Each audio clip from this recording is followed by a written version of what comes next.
ইনকিলাব মঞ্চের মুখপাত্র শরীফ ওসমান হাদি ইতিমধ্যে সন্ত্রাসীদের গুলির ঘটনায় মৃত্যুবরণ করেছেন। ইন্না লিল্লাহি ওয়া ইন্না ইলাইহি রাজিউন। আমার জানা বিষয় হলো, শরীফ ওসমান হাদির এই মৃত্যু কি শাহাদাতের মৃত্যু হিসেবে গণ্য হবে? প্রিয় দর্শক, কোনো মানুষের মধ্যে যদি আল্লাহর সন্তুষ্টি লাভের আশায় মানুষের কল্যাণ সাধনা, ইনসাফ প্রতিষ্ঠা করা, মুসলিম মিল্লাতের চেতনা ধারণ করা এবং মানুষের অধিকার আদায় করার মানসিকতা থাকে এবং সেটার জন্য তিনি যদি লড়ে যান, সংগ্রাম করে যান, এমত অবস্থা যদি তার এই চেতনার কারণে তিনি আক্রমণের শিকার হন এবং মারা যান, সন্দেহাতীতভাবে তিনি শাহাদাতের মর্যাদা লাভ করবেন ইনশাআল্লাহ তাআলা। ইমানদারের মধ্যে যদি আল্লাহর সন্তুষ্টি লাভের জন্য জীবন বাজি রাখার মানসিকতা থাকে এবং তার অসৎ কাজে বাধা প্রদান, অন্যায়ের বিরুদ্ধে তার প্রতিরোধ এবং ইনসাফ প্রতিষ্ঠার মানসিকতা লালন করার কারণে তিনি যদি আক্রমণের শিকার হন, তাহলে সেক্ষেত্রে তিনি অবশ্যই শাহাদাতের মর্যাদা লাভ করবেন। সেই জায়গা থেকে শরীফ ওসমান হাদিকে আল্লাহ তাআলা শাহাদাতের মর্যাদা দান করুন, আমরা সেই দোয়া করি।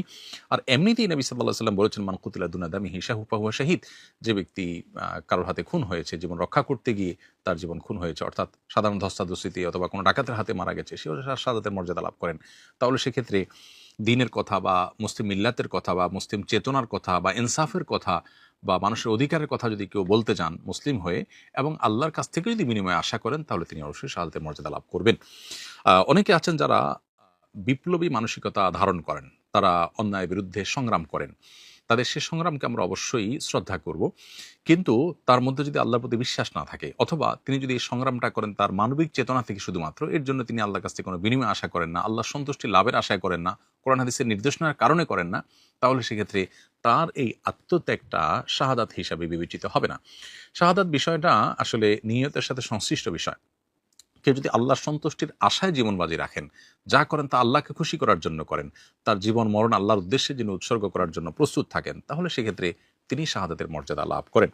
আমরা দোয়া করি শরীফ ওসমান হাদির সমস্ত ভুল ত্রুটি মাফ করে আল্লাহ তাআলা তাকে শাহাদাতের সর্বোচ্চ মাকাম দান করেন এবং তার সুখ সন্তপ্ত পরিবারকে সান্ত্বনা সইবার শক্তি নসিব করেন এবং সেই সাথে এখান থেকে অনুপ্রাণিত হয়ে আমাদেরকে আল্লাহর সন্তুষ্টির লাভের আশায় জীবন বাজি রাখার মানসিকতা আমাদেরকে ধারণ করার তৌফিক দান করুন। বস্তুবাদের এই পৃথিবীতে আমরা বেশিরভাগ মানুষ দুনিয়ার মোহে এতটা মোহাবিষ্ট হয়ে গেছি যে আমরা প্রত্যেকটা মানুষ শুধু বাঁচার জন্য সংগ্রাম করি এবং মরতেই যখন হবে তখন আল্লাহর রাহে আমি জীবন বাজি রেখে যেন মরতে পারি, আমি যেন অন্যায়ের বিরুদ্ধে কথা বলতে গিয়ে যেন আমার মৃত্যু হয়, আমার মৃত্যুটা যেন শাহাদাতের মৃত্যু হয়, আল্লাহর সন্তুষ্টি লাভের আশায় যেন আমি জীবন বাজি রাখতে পারি, সেই চিন্তা, সেই চেতনা আমাদের প্রত্যেকটা মানুষের মধ্যে থাকা দরকার, এজ এ ইমানদার আমাদের মধ্যে থাকা দরকার। আল্লাহ রাব্বুল আলামিন শরীফ ওসমান হাদির ভালো গুণগুলো দিয়ে আমাদের তরুণ সমাজকে ভরে দিন এবং সেই তরুণ সমাজকে অন্যায়ের বিরুদ্ধে ইনসাফ প্রতিষ্ঠার জন্য, ন্যায় নিষ্ঠ হওয়ার জন্য এবং মুসলিম মিল্লাতের কল্যাণ সাধন করবার জন্য এবং আল্লাহর সন্তুষ্টির উদ্দেশ্যে মানবতার কল্যাণ সাধন করবার জন্য সবাইকে